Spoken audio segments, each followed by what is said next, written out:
Class 10 के science के कुछ एक क्वेश्चन को करना है।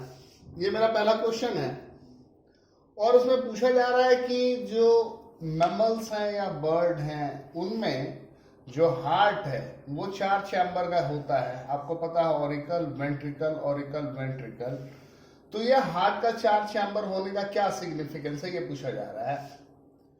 तो आपको पता है कि मैमल में या बर्ड्स में जो एनर्जी रिक्वायरमेंट है वो बहुत ज्यादा है और इन्हें बॉडी का टेम्परेचर भी मेंटेन करना होता है और इसके लिए जो ऑक्सीजनेटेड ब्लड है और डीऑक्सीजनेटेड ब्लड, इसका सेपरेशन बहुत जरूरी है।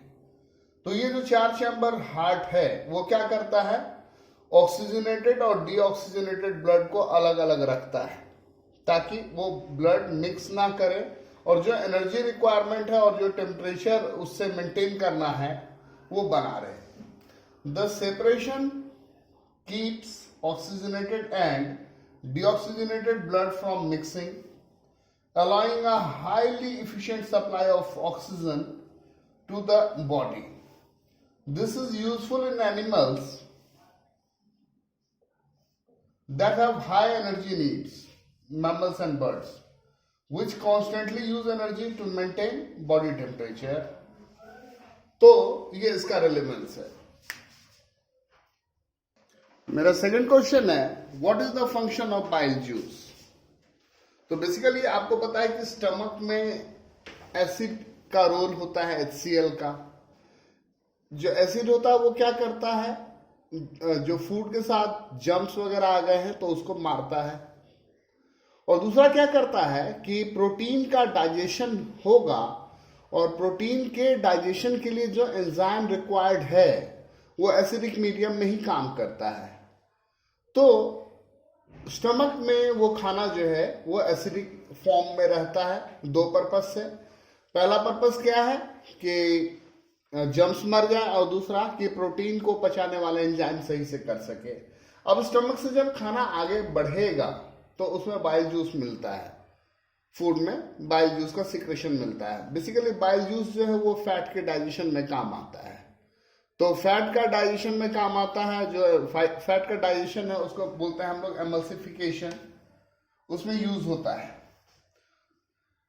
Bile juice makes the acidic food coming from the stomach alkaline. Bile juice का पहला काम क्या है कि स्टमक से जो फूड आ रहा है वो एसिडिक है, उसको अल्कलाइन बनाइए for the action of pancreatic enzyme, ताकि पेनक्रियाटिक एंजाइम उस पर काम कर सके। Bile salts break the large globules of fat in the intestine to smaller globules.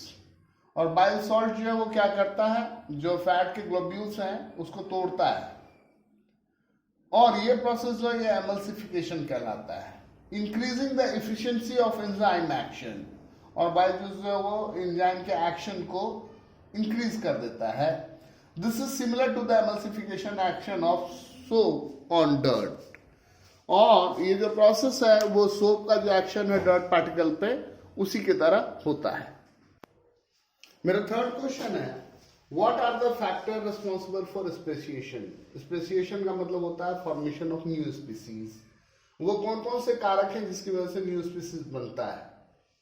तो 3 रीजन है। पहला है ज्योग्राफिक आइसोलेशन, दूसरा है जेनेटिक ड्रिफ्ट और तीसरा है नेचुरल सिलेक्शन। ज्योग्राफिक आइसोलेशन में क्या है कि अगर कोई ऐसा लैंड मास है जो दूसरे और लैंड बॉडीज से बहुत दूर रह गया और बहुत लंबे पीरियड तक, तो वहां के जो स्पीसीज हैं वो अलग अलग हो जाएंगे over the period of time.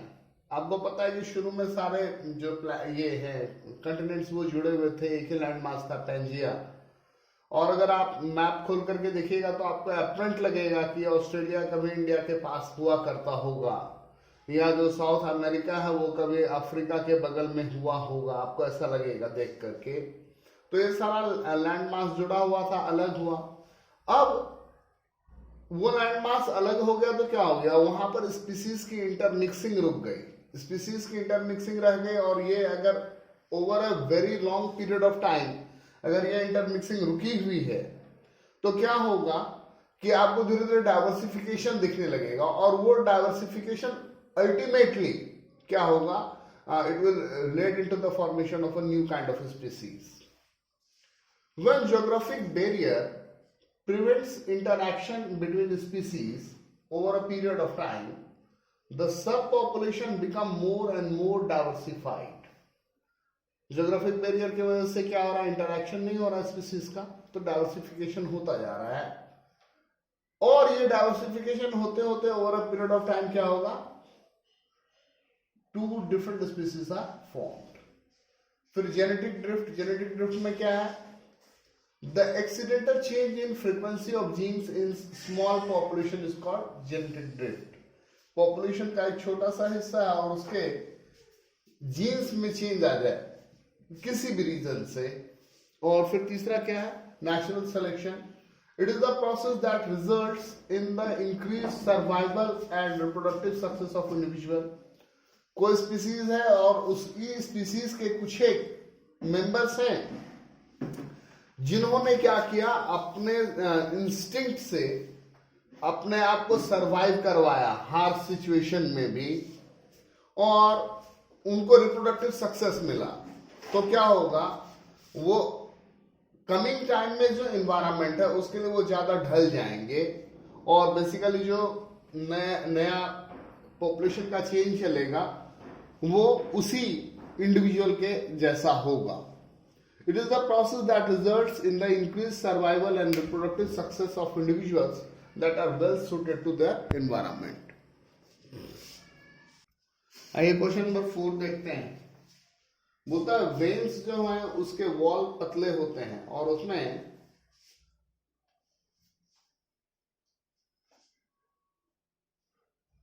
Valve भी होते हैं। एक तो वॉल पतले होते हैं और वाल्व होते हैं, ऐसा क्यों? तो बेसिकली जो हार्ट से बॉडी में ब्लड जा रहा होता है आर्टरीज के थ्रू, तो वहां पे प्रेशर ज्यादा होता है, तो उस प्रेशर को मेंटेन करने के लिए मजबूत थिक वॉल्स चाहिए होंगे। लेकिन वेन्स में जो है वो बॉडी से डीऑक्सीजनेटेड ब्लड कलेक्ट होकर के हार्ट की ओर मूव कर रहा होता है और वहां पर प्रेशर कम होता है। तो चूंकि वहां पर प्रेशर कम है इसलिए वॉल्स उसके पतले होते हैं।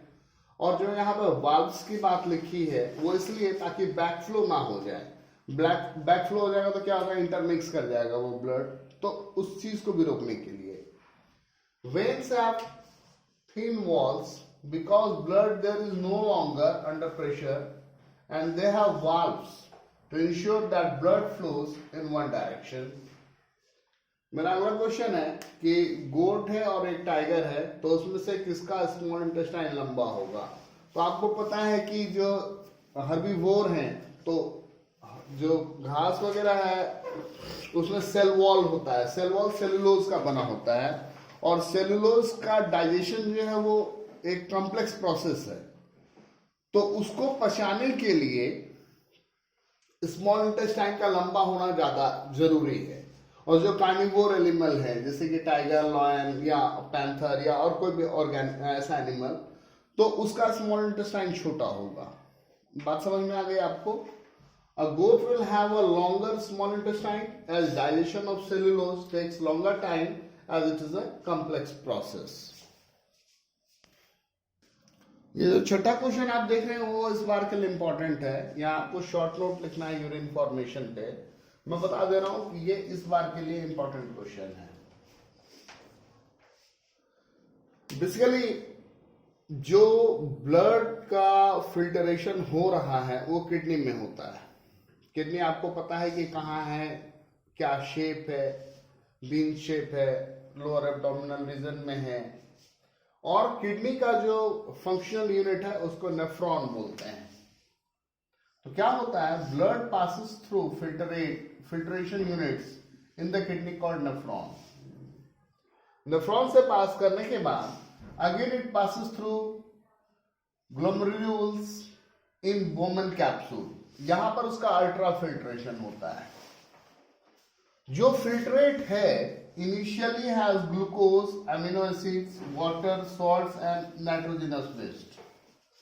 ये जो नाइट्रोजनस वेस्ट है, यूरिया, यूरिक एसिड और अमोनिया, ठीक है, ये इसको अलग कर लिया जाता है और ये ग्लूकोज, अमीनो एसिड, वाटर और जो एसेंशियल सॉल्ट हैं, ठीक है, उसको बॉडी में रिटेन कर लिया जाता है और जितनी वाटर की रिक्वायरमेंट है उसको भी वापस रिटेन कर लिया जाता है। तो उसके बाद क्या फेज है? रीअब्जॉर्प्शन।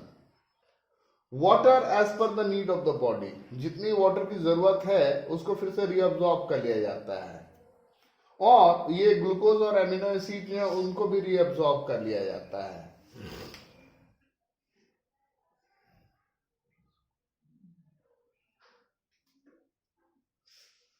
और उसके बाद क्या हुआ? सिक्रेशन होता है, जो एक्सेस वाटर है, सॉल्ट्स है, यूरिया है, और यही सारा टुगेदर, ये जो एक्सेस वाटर है, सॉल्ट है और यूरिया है, ये हमारा यूरिन को बनाता है। तो यही सारा स्टेप है यूरिन फॉर्मेशन का।